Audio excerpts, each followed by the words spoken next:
রাসূল সাল্লাল্লাহু আলাইহি ওয়াসাল্লামকে জিজ্ঞেস করা হলো, নবী হে, কোন জিনিস মানুষকে সবচেয়ে বেশি আল্লাহর জান্নাতে প্রবেশ করাবে? সুইলা রাসূলুল্লাহ সাল্লাল্লাহু আলাইহি ওয়াসাল্লাম আন আকসারি মা ইউদখিলুন নাস আল জান্নাহ। জিজ্ঞেস করা হলো, নবী কোন জিনিস মানুষকে বেশি জান্নাতে ঢুকাবে? বিষ্ণু বললেন, তাকওয়াল্লাহ ওয়া হুসনুল খুলুক। এক হচ্ছে আল্লাহর ভয়, আরেক হচ্ছে সুন্দর আচরণ। তাহলে এই হাদিস থেকে বুঝলাম, যারা বেশি নামাজ পড়বে তারা বেশি জান্নাতে ঢুকবে নাকি? না। নামাজ পড়তে পড়তে যারা কপাল কালো করে ফেলছে এরা ঢুকবে না?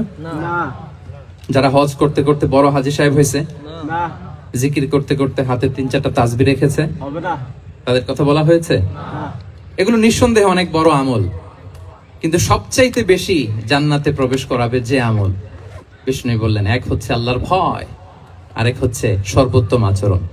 প্রিয় ভাইরা, ইসলামের মেজাজটাকে চিনে নেন, ইসলামের এসেন্সটাকে বুঝে নেন। আমরা ভালো আচরণকে গুরুত্ব দিতে চাই না।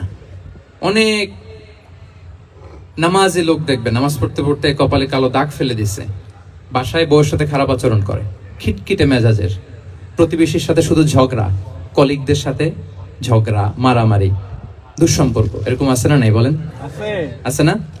কিন্তু নামাজি, অনেক বড় হাজি, একদিনও কোরআন তেলাওয়াত মিস হয় না, তো এত ইবাদত করেও সে ইসলামের আসল এসেন্সটাকে ধরতে পারে নাই।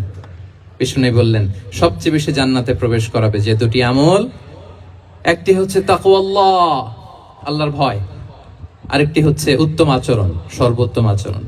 তা আমরা যেন উত্তম আচরণের অধিকারী হই, আমার স্ত্রীর সাথে যেন ভালো আচরণ করি, প্রতিবেশীর সাথে যেন ভালো আচরণ করি, ছেলে মেয়েদের সাথে যেন আমাদের অ্যাটিটিউডটা ভালো থাকে, আচরণটা ভালো থাকে, কলিগের সাথে যেন ভালো থাকে।